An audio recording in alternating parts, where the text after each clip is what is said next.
আমরা এখন পরবর্তী অনুষ্ঠানে যাচ্ছি, ইষ্ট প্রসঙ্গে যাব। ইষ্ট প্রসঙ্গ করার জন্য আমরা ওই দেওঘরে যাব, দেওঘর ঠাকুর বাড়ির ভিতরেই ঢুকবো। সেই ঠাকুর বাড়ি থেকে আসবেন অনুপম পাত্রদা।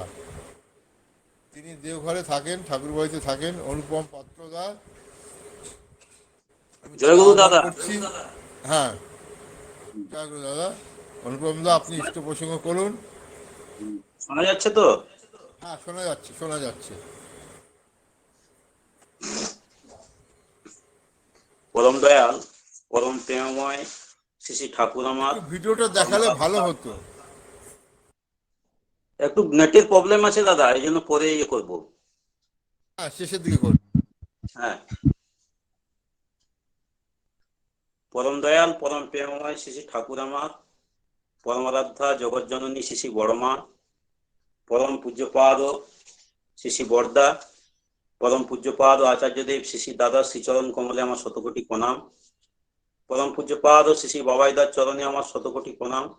সেই সঙ্গে অনলাইনে উপস্থিত সমস্ত দাদা ও মায়েদের আমার সশ্রদ্ধ রাও জয়গুরু, ছোটদের স্নেহ ভালোবাসা।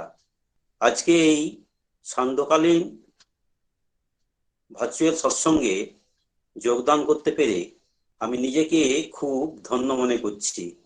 তার থেকেও বেশি ধন্য এবং কৃতার্থ মনে করছি যে পরম দয়ালের সম্পর্কে কিছু আলোচনা করতে পারবো বলে।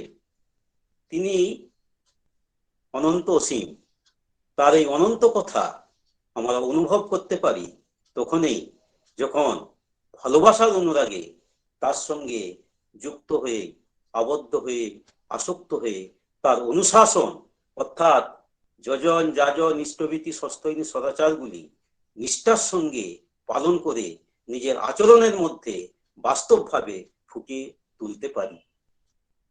পরম দয়াল তাঁর হোমিও গ্রন্থ সত্যানুসরণে বলেছেন, অর্থ মান যশ ইত্যাদি পাওয়ার আশায় আমাকে ঠাকুর সাজিয়ে ভক্ত হেও না, সাবধান হও, ঠকবে। তোমার ঠাকুরত্ব না জাগলে কেহ তোমার কেন্দ্রও নয়, ঠাকুরও নয়, ফাঁকি দিলে পেতে হবে তা। ঠাকুরত্ব জাগা মানে যেসব গুণগুলি আচরণ করলে আমার পরম দয়াল সবসময় জীবন্ত হয়ে থাকবেন, প্রতিনিয়ত তাকে নিয়ে আমি চলতে পারবো, সেটাই হচ্ছে ঠাকুরত্ব জাগা।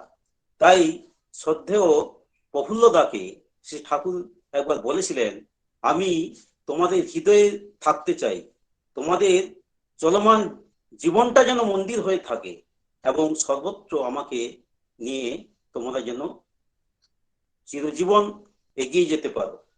এত বড় তিনি আশা করেছিলেন। আর এর একমাত্র উপায় তার প্রতি বৃত্তিভেদী টান।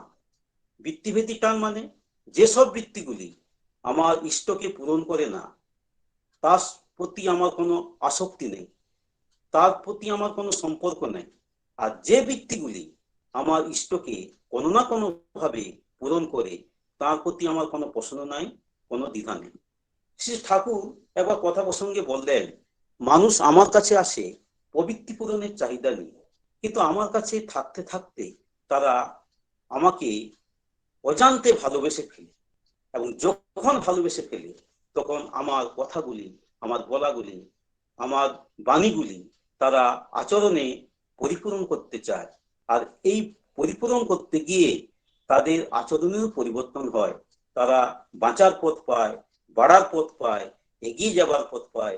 এগিয়ে বলে কৃপা বা করে পাওয়া।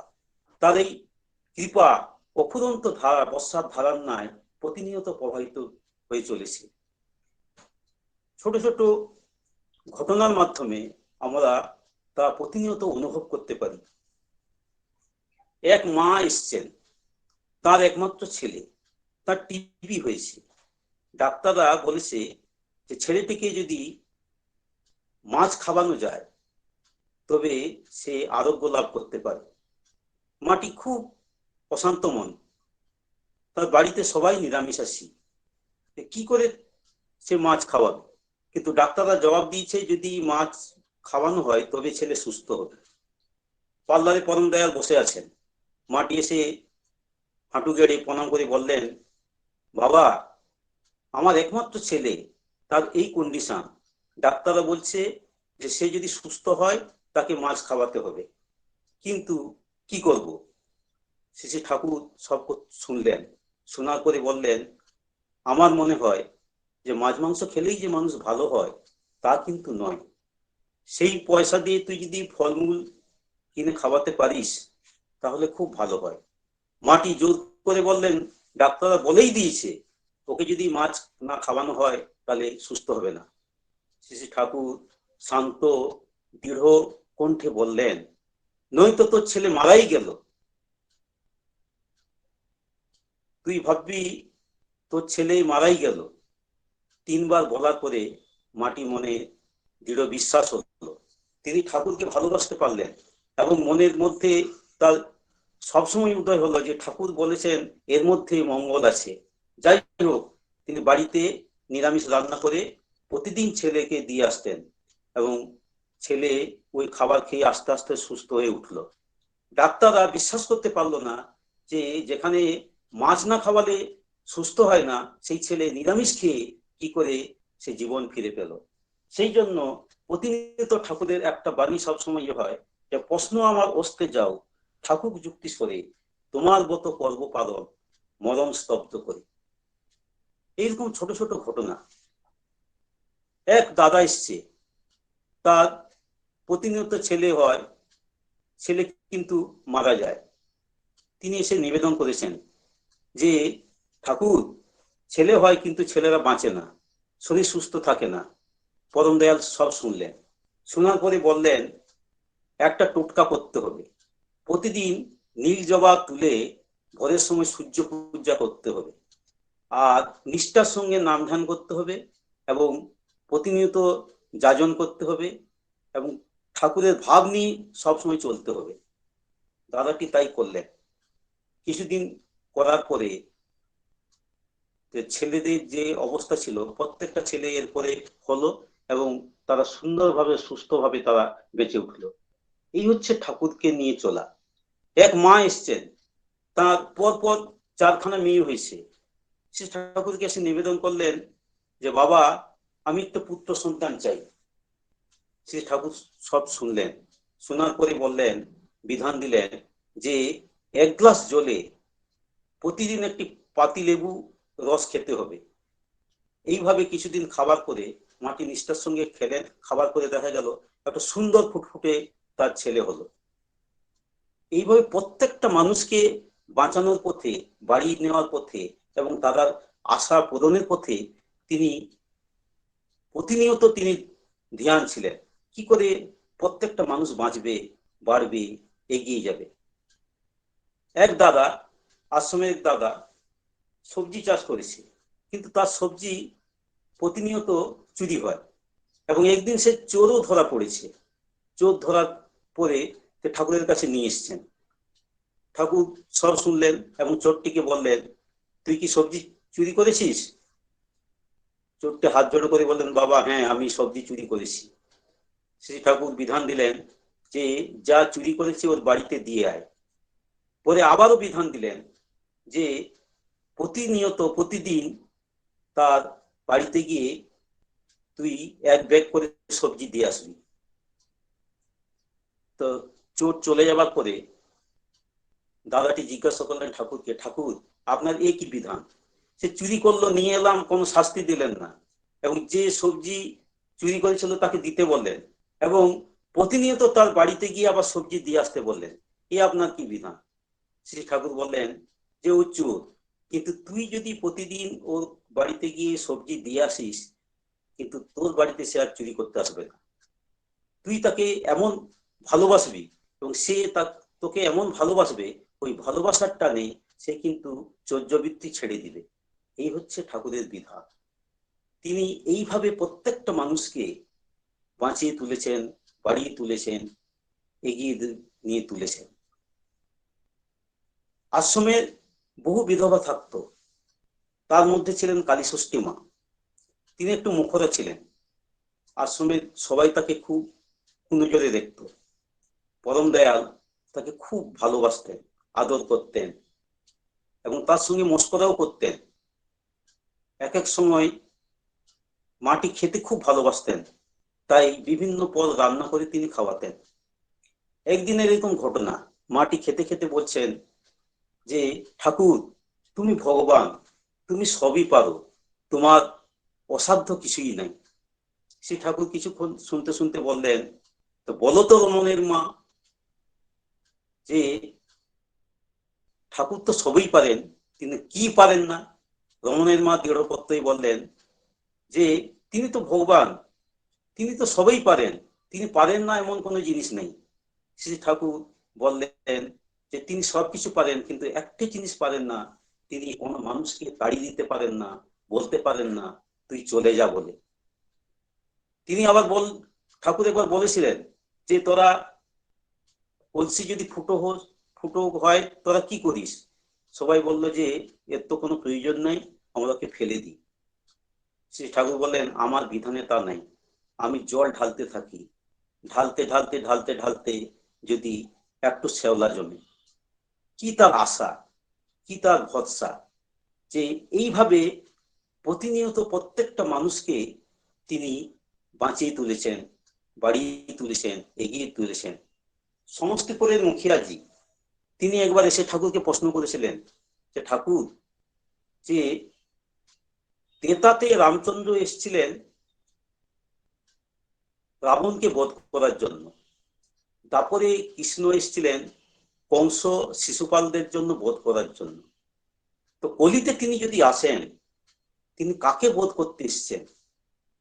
শ্রী ঠাকুর উত্তরে বললেন যে তখন তো ছিল একজন রাবণ, দু তিনজন কংস, জরাসন্ধ, কিন্তু এখন যে প্রত্যেক বাড়িতে হাজারো হাজারো কংস, হাজারো হাজারো জরাসন্ধের জন্ম হচ্ছে, তিনি যেন মারতে আসেননি, তিনি এসছেন তাদের বশ করে কিভাবে প্রেমের রাজ্য তৈরি করে, কিভাবে মানুষকে ভালোবাসা দিয়ে একটা সমাজ গঠন করতে।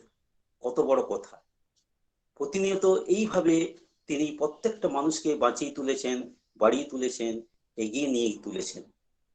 তাই তিনি একবার পাবনাতে নিবারণ বাগচি তাকে বলেছিলেন যে আমি যে আগুন ধরিয়ে দিলাম, যে বাতাস বইয়ে দিলাম, তা কিন্তু নেভানোর মতন কেউ নাই। তাই আজও সেই একই জিনিস আমরা দেখতে পাই, সেই একই প্রেম, একই ভালোবাসা, একই আস্থা, একই বিশ্বাসের চাষ এখনো হচ্ছে আচার্য পরম্পরায়। একই জিনিস, মানুষ আপন টাকা পর, যত পারিস মানুষ ধর। তাই আচার্যদেব, শিশু বড়দা, শিশি দাদা, পূজনীয় বাবাইদা, পূজনীয় অবিন্দার মাধ্যমে সেই একই প্রেম আমরা প্রতিনিয়ত দেখতে পাই। আচার্যদেব শিশি বড়দা ছিলেন যে ঠাকুরকে কিভাবে খুশি করা যায় এবং যারা ঠাকুরের আশ্রিত তারা কি করে ঠাকুরকে মাথায় নিয়ে চলতে পারে, সেই বিধানকে কিভাবে সুন্দর করা যায়, তার পরিকল্পনাই ছিল তার মাথায়, এবং তিনি তাই সারা জীবন চেষ্টা করে গেছেন। একবার রেবতীমোহন বিশ্বাসদা শিশু বড়দাকে বলেছিলেন যে বড়দা, আপনি তো কোনো মেডিকেলে পড়াশোনা করেননি, আয়ুর্বেদ শাস্ত্র আপনি জানেন না, কিন্তু যারা বোম্বে, চেন্নাই, দিল্লির থেকে যেসব রোগীরা আসে, যেখানে সমস্ত ডাক্তার বলে দেয় যে আপনার বাঁচার কোনো আশা নেই, তো তারা এসে যখন আপনার কাছে নিবেদন করে, কান্নাকাটি করে, এবং তারপরে আপনি তাদের কোনো গাছের পাতা, শিকড় কিংবা ছাল দিয়ে কিংবা টোটকা দিয়ে তাদের যে জীবন ফিরিয়ে দেন, কি করে পারেন? সে বড়দা চুপ করে বললেন যে ডিভাইন লাভ বলে একটা কথা আছে, যে তারা যখন আমার কাছে কান্নাকাটি করে, আমি তাদের হয়ে পরম দয়ালের কাছে আরো বেশি কান্নাকাটি করি এবং বলি যে দয়াল, তুমি তাদের রক্ষা করো, তুমি ছাড়া তাদের বাঁচানোর আর কেউ নাই। এই বলার পরে মাথায় তিনি যা আমাকে দেন, যে আদেশ দেন, যে নির্দেশ দেন, তা আমি পালন করি এবং এবং ওই কথা তাদের পালন করতে বলি, তারা শুনে তা পালন করে সুস্থ হয়ে ওঠে। এই হচ্ছে তার প্রতি ভালোবাসা, তার প্রতি বিশ্বাস, তার প্রতি আস্থা। একবার পাল্লাদেশিস ঠাকুর বসে আছেন, বাণী দিচ্ছেন, মায়া মাসিমা এসে বললেন যে ঠাকুর, এত যে বাণী আপনি দিচ্ছেন, এই বাণী কাদের জন্য? শ্রী ঠাকুর বাণী থামিয়ে বললেন, সবাইকে জিজ্ঞাসা করলেন যে আমি যে বাণী দিচ্ছি এ কাদের জন্য? অনেকে বলছে সৎসঙ্গের জন্য, আমাদের জন্য। পরম দয়াল কিছুতেই শান্তি পাচ্ছেন না, তার মুখ আস্তে আস্তে বিবর্ণ হয়ে যাচ্ছে। তিনি আস্থা বিশ্বাস কিছুই পাচ্ছেন না। ঠিক ওই সময় শ্রী বরদা এসে যখন পৌঁছালেন, শ্রী ঠাকুর বললেন যে বড় খোকা, আমি যে এত বাণী দিচ্ছি, এ বাণী কাদের জন্য? শ্রী বরদা হাত জোড়ো করে বললেন যে ঠাকুর, এই সমস্ত বাণী কিন্তু আমার জন্য। আমি যাতে পরিবেশের মধ্যে সুন্দরভাবে বাঁচতে পারি, বাড়তে পারি, সবাইকে নিয়ে যাতে আনন্দে থাকতে পারি, সেই জন্য এইসব বাণী। ঠাকুরের মুখ আনন্দে ভরে উঠল। তিনি হাত দেখিয়ে বললেন, এই তো, এর জন্যই তো আমি সব বাণী দিচ্ছি। পরে তিনি আবার বাণী দিতে শুরু করলেন। এই হচ্ছে অনুসন্ধিৎসু সেবা। তাকে কি করে খুশি করা যায়, তাকে কি করে তাঁর পথে চলা যায়, তিনি এই বিধান দিয়েছেন। একবার পার্লারে বসে আছেন ঠাকুর, গন্ধ পাচ্ছেন, সবাইকে জিজ্ঞাসা করছেন যে একটা গন্ধ চারদিক থেকে আসছে, কোথা থেকে গন্ধ আসছে, কেউ বুঝে উঠতে পারছেন না। শ্রী বরদা এসে যখন পৌঁছালেন, শ্রী বরদাকে জিজ্ঞাসা করলেন যে তুই একটা গন্ধ পাচ্ছিস? শ্রী বরদা বললেন, হ্যাঁ, একটা বিষ্ঠার গন্ধ আসছে। তারপরে খোঁজ খোঁজ খোঁজ দেখা গেল মেমোরিয়াল উপরে একটা কুকুর পায়খানা করেছে। পরে পরিষ্কার করে তিনি এসে বসলেন। যে সূক্ষ্ম জিনিস, কিন্তু শ্রী ঠাকুরকে কি করে খুশি করা যাবে তা অনুধাবন করাই ছিল তার মূল উদ্দেশ্য। আসামের এক দাদা, গ্যাস্ট্রিকের আলসার, তিনি গুয়াহাটি মেডিকেলে ভর্তি হয়েছেন, কিন্তু কিছুতে তার রোগ উপশম হচ্ছে না।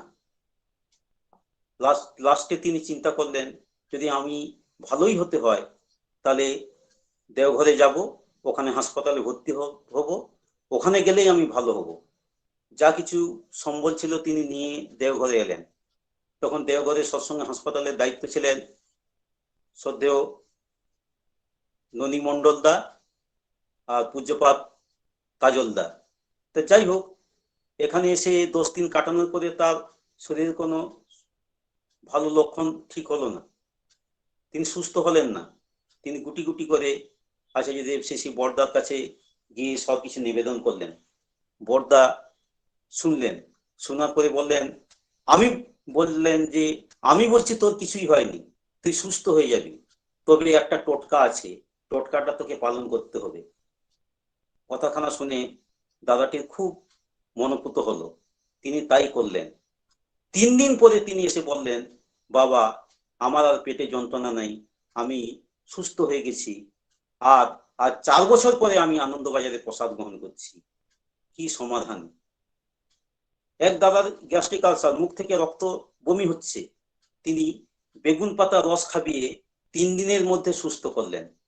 এইভাবে প্রতিনিয়ত প্রত্যেকটা মানুষকে তিনি বাঁচিয়ে তুলেছেন এবং পরমপিতাকে কি করে মাথায় নিয়ে চলতে হয় তার বিধান তিনি দিয়েছেন। আচার্যদেব শ্রী দাদার ক্ষেত্রেও তাই। তিনি বাণী খুব দেননি, কিন্তু তিনি গান রচনা করতেন এবং সেই গান তিনি নাটমণ্ডপে পরিবেশন করতেন। এইরকম একদিনের ঘটনা, তিনি পরিবেশন করছে কিন্তু গান মনোপুত হয়নি। তিনি ফিরে গিয়ে ফিলান্ত অফিসে ছোট নাটমণ্ডপে বসলেন। বসার পরে তার মন ভারাক্রান্ত, পাশে যারা গান গাইছিল তারাও বসেছে সামনে, তারা ভাবছে এইবার সবাইকে বোকা দিবেন। তিনি এদিকে সেদিকে তাকিয়ে বললেন যে আমরা যে নাটমণ্ডপে যাই, যেখানে আচার্যদেব শ্রী ঠাকুরের প্রতিকৃতি আছে, কিন্তু সেখানে আমরা প্রণাম যখন করতে যাই তখন কিন্তু প্রতিকৃতিতে প্রণাম করি না, আমরা ভাবি ঠাকুর জীবন্ত হয়ে আছেন এবং সবসময় আমাদের কাছে বিচরণ করছেন। তো আমরা যদি ওই ভাব নিয়ে আমরা যদি কোনো কাজ করি, আমরা ওই ভাব নিয়ে যদি চলি, তাহলে আমাদের ভুল হয় না। আমরা প্রতিনিয়ত ভাবি যে পরম পিতাই আমাদের রক্ষা করেন, পরম পিতাই আমাদের সবকিছু সমাধান করে দেন। কত বড় বিশ্বাস, কত বড় আস্থা যে পরম দয়ালকে মাথায় নিয়ে কিভাবে চলা। তাই তিনি আজকে 3.5 কোটি দীক্ষার কথা বলেছেন, যাতে পৃথিবীর প্রত্যেকটা রন্ধে রন্ধে পরম দয়ালের কথা যায়, তাকে মাথায় নিয়ে সবাই যেন চলতে পারে, সবাই যেন আনন্দ পায়, আনন্দকে নিয়ে ধরে মানুষ যেন আরো বাঁচতে পারে, বাড়তে পারে, এগিয়ে যেতে পারে, এই হচ্ছে তার বিধান। তিনি বললেন যে আস্থা বিশ্বাসটাই আসল, পরমপিতা ধরলে কিন্তু ওই আস্থা বিশ্বাসই হয়, এবং আমরা যাতে পরমপিতাকে নিয়ে মাথায় নিয়ে চলতে পারি সেদিকেই আমাদের দেখা উচিত। আর এই বিশ্বাস কিরকম জিনিস তিনি নিজের আচরণ দিয়েও একবার বুঝিয়ে দিলেন। একবার তিনি কলকাতা যাবেন, শ্রী শ্রী ঠাকুরকে নিবেদন করলেন। ঠাকুর বললেন যে বড় খোকাকে গিয়ে বল। সে বড়দাকে নিবেদন করলেন। সে বড়দা বললেন আজকে তো অমাবস্যা। এরপরে তিনি আর গেলেন না। তিনি সারা রাত তিনি চাঁদ দেখলেন। চাঁদ দেখার পরে তিনি যখন গেলেন, ওখানে গিয়ে মাকে, পূজনীয় মাকে বললেন যে যে আজ তো অমাবস্যা। বললেন না, আজকে ছিল পূর্ণিমা। তো পূর্ণিমাতে তিনি চাঁদ দেখেছেন। যে কি করে সম্ভব হলো যে অমাবস্যার দিনে তিনি চাঁদ দেখলেন কি করে? এই কথা যখন বললেন, তখন ফিরে আসার পরে বড়দাকে নিবেদন করলেন যে অমাবস্যা ছিল কিন্তু আপনি বললেন পূর্ণিমা, আমি সারা রাত ধরে চাঁদ দেখলাম, কি করে সম্ভব হলো? না, আস্থা বিশ্বাস যদি থাকে, আমার প্রতি তুই এত বিশ্বস্ত ছিলিস, যার জন্য তুই এটা পেরেছিলিস। এই বিশ্বাসটাই হচ্ছে আসল। বিশ্বাসকে কিভাবে খাড়া করা যায় তা তিনি জীবনে করে দেখিয়েছেন। তিনি বলেছেন যে আমরা তার ঔরসজাত সন্তান হলেও আমরা তার কুকুর। কুকুর যেমন তার প্রভুকে সবসময় রক্ষা করে এবং সবসময় সজাগ থাকে, কিভাবে প্রভুর ভালো হয় মন্দ হয় সবসময় বিচার করে, আমরাও কিন্তু তাই করি। আচার্যদেব শ্রী দাদা প্রতিনিয়ত দেখিয়েছেন আমাদের পরম সৌভাগ্য যে তাদের ছোট্ট ছায় আমরা তা অনুভব করতে পারছি এবং এরকম আচার্য পরম্পরায় নিয়ে আমরা চলতে পারছি। আজকে পূজনীয় বাবাইদার ক্ষেত্রেও তাই, কিভাবে আচার্যকে নিয়ে মাথায় নিয়ে চলা যায়, কিভাবে ঠাকুরকে খুশি করা যায়, তিনি প্রতিনিয়ত করে চলেছেন। একবার তিনি আসছেন, তখনকার দিনে পুরানো মানুষদের সঙ্গে ঠাকুরের নিয়ে খুব আলোচনা করতেন। গৌরাঙ্গ পালদা ছিলেন সেরকম এক পুরানো মানুষ। তিনি পাবলিশিং এ বসতেন। তো প্রতিদিন বিকালের সময় গাড়ি নিয়ে আসতেন। তো সেদিনও আসছেন, রাস্তার মাঝখানে গাড়ির তেল শেষ হয়ে যায়। পাশে বসে থাকা পবিত্র ভাইকে বললেন যে তুই বাজার থেকে এক্ষুনি তেল নিয়ে আয়, তেল নিয়ে এলে আমরা যাব। তো যাই হোক, পবিত্র ভাই যখন তেল নিয়ে এলেন, তারপর গাড়িতে দেওয়া হলো, তিনি গেলেন। ফেরার পথে পবিত্র ভাই জিজ্ঞাসা করছে যে আপনি আমাকে বাজারে পাঠালেন কেন? পাশে তো গ্যারেজ ছিল, আমাদের সৎসঙ্গের গ্যারেজ, ওখানে তো তেল ছিল, আপনি তা না নিয়ে আমাকে বাজারে পাঠালেন কেন? পূজনীয় বাবাইদা বললেন যে গ্যারেজের যে তেল এটা ফিলান্থ্রপিসের টাকা দিয়ে হয়। তো ঠাকুরের সম্পত্তি রক্ষা করার আমাদের দায়িত্ব, ভোগ করার দায়িত্ব আমার নয়। কত বড় কথা, কত বড় বিশ্বাসের কথা। ঠাকুরের সম্পত্তি রক্ষা করার জন্য আমাদের দায়িত্ব, ভোগ করার জন্য আমাদের নয়। তিনি লম্বা মানুষ, হেঁটে চলেন, যখন হাঁটেন কিন্তু মাথা নিচু করে হাঁটেন। তো প্রশ্ন করা হলো যে আপনি তো মাথা নিচু করে হাঁটেন কেন? তো উনি বললেন যে আমি যখন উঁচু করে হাঁটি তখন আমার দেখি যে সামনে ও পিছনে বহু মানুষ, আমার গর্ব হয়, কিন্তু আমি পরমপিতার গর্বে গর্বী। তাই আমার গর্বটা যাতে পরমপিতার দিকে হয় সেই জন্য আমি মাথা নিচু করে হাঁটি।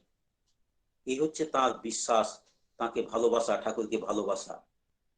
একবার পাশে এক ঝন্টুদা বলে তার বিয়ে বাড়িতে পবিত্র ভাই গেছিলেন। যাবার সময় বাবাইদার অনুমতি নিয়ে গেছেন, আচার্যদেবের অনুমতি নেননি। তো ফিরে আসার পরে বাবাইদা ডাকলেন পবিত্র ভাইকে যে তুই যে বিয়ে বাড়িতে গেলিস, আচার্যের অনুমতি নিয়েছিস? ও বলছে না, আচার্যদেব তখন বসেননি, এই জন্য আপনার অনুমতি নিয়ে গেলাম। বলছে আমার অনুমতি নিয়ে যাওয়া তো তোর ঠিক হয়নি। আচার্য থাকা অবস্থায় আমার অনুমতি নিয়ে গেলিস কেন? আমি তো বলিনি, আমি যতই বলি না কেন, আচার্য আছে, আচার্যের অনুমতি নিয়েই যাওয়া তো তোর উচিত ছিল। এই হচ্ছে আচার্যের প্রতি ভালোবাসার তার টান। কিভাবে আমাদের প্রত্যেকটা জিনিস কিভাবে আমাদের করতে হবে, কিভাবে নিখুঁতভাবে চলতে হবে, তিনি প্রতিনিধিত্ব তাই করেছেন। পুরুলিয়ার এক ভাই, সে পড়াশোনাতে খুবই ভালো ছিল, কিন্তু সঙ্গদোষে সে আস্তে আস্তে পড়াশোনা ছেড়ে দিয়েছে। তার বাবা মারা এসছে ছেলেকে নিয়ে, কি করবে ছেলে? পড়াশোনাতে প্রথমে ভালো থাকলেও এখন তো সঙ্গদোষে মেতেছে, এসে পূজনীয় বায়দার কাছে সবকিছু নিবেদন করেছে। বায়দা শুনে বললেন যে এই মানুষই খারাপ হতে পারে আর এই মানুষই ভালো হতে পারে। ও যদি ইষ্টকে মাথায় নিয়ে চলে, ইষ্টের প্রত্যেকটা জিনিসকে যদি সে নিখুঁতভাবে পালন করে, বিশেষ করে যজন যাজন ইষ্টভীতি সস্তনী সদাচারগুলি যদি মাথায় নিয়ে সে চলতে পারে, সে কিন্তু ভালো হয়ে যাবে। এই কথাখানা ভাইটির খুব মনোপুত হলো। সে ফিরে গিয়ে বাওয়েদার কথা মাথায় নিয়ে সে সুন্দরভাবে রেজাল্ট করে, সুন্দরভাবে চাকরি করে আজকে জীবন অতিবাহিত করছে। এইভাবে প্রত্যেকটা মানুষকে তারা বাঁচিয়ে তুলছেন, এখনো সেই একই ধারা। এই জন্য ঠাকুরের কথায় ইষ্টগুরু পুরুষোত্তম, প্রতীক গুরু বংশধর, রেত শরীরের সুপ্ত থেকে জেন্ট তিনি নিরন্তর। তা আমাদের পরম সৌভাগ্য যে আমরা আজকে আচার্য পরম্পরায় এবং সেই রেত ধারার মধ্যে এবং তাদের মধ্যে আমরা ভালোবাসা পাচ্ছি, তাদের ছত্রছায়ায় আমরা আছি, এবং আমাদের যা কিছু সমস্যা হচ্ছে তাদের কাছে নিবেদন করছি, আমরা সমাধান পাচ্ছি, এবং পরমপিতাকে মাথায় নিয়ে আমরা কিভাবে সুন্দরভাবে চলবো তার বিধানও তারা দিচ্ছে। এই বলে আমি আমার বক্তব্য বেশি না করে প্রত্যেকেরই পরমপিতার চরণে সার্বিক মঙ্গল প্রার্থনা করে আমি আমার বক্তব্য শেষ করছি। জয় গুরু। জয় গুরু অনুপম দা, ভিডিওটা এবার একটু দেখি। জয় গুরু। জয় গুরু, জয় গুরু। হ্যাঁ, খুব চিনি আপনাকে।